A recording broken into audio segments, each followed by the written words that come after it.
Hi, friends. Father Richard here.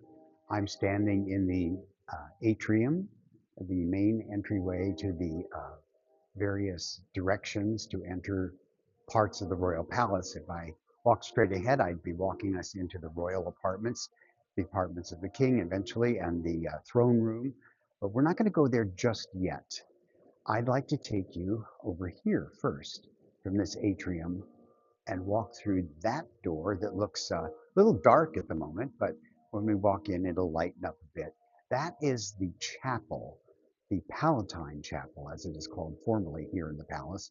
This was the chapel that was built. It was designed by the architect Ben Vitelli for uh, the king who directed that there should be no expense spared for the place where God would be worshipped.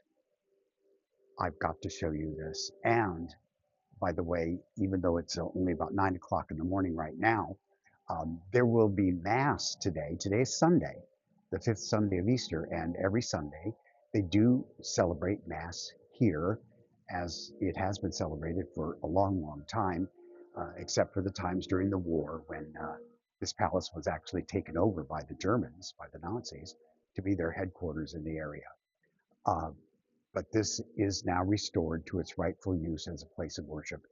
And this Palatine Chapel was the place where the king, as I said, spent uh, so much of his wealth to make sure that God would be properly honored in this sacred space. And here we are entering the Palatine Chapel of the Royal Palace of Caserta.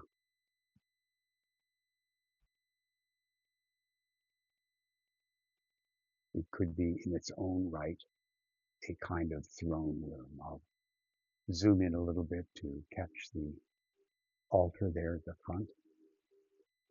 Just enormous, all gilt.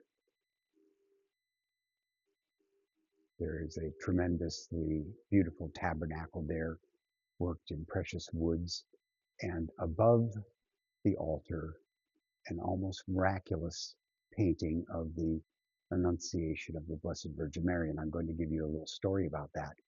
This palace, as I said, was used during the war by the Nazis as a military headquarters, and um, and so as the war was proceeding, this beautiful, beautiful palace was bombed by the Allies in 1943. An enormous amount of damage was done here, much of which has been restored, but some was just left as it is, as a reminder of the evils of war. And I'm going to show you that in this chapel itself, right up there on the pillars, is damage that was done by the bombing of this beautiful and exquisite chapel.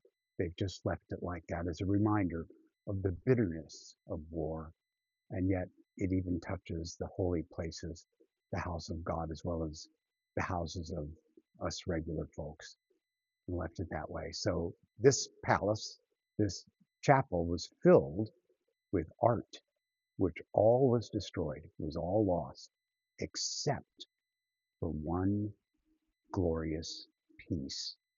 And that is that painting that we're looking at right now of the Annunciation of the Blessed Mother. That painting survived the bombing. That's a miracle. And I hope you can all appreciate the delight that everyone takes in the miracle that this painting, as a symbol of survival, as a symbol of God's grace and love, remains. So that even in the darkest hours, my friends, even in the darkest hours, and that's as true today as it was in World War II or even long before that. Even in the darkest hour, the sun is still there.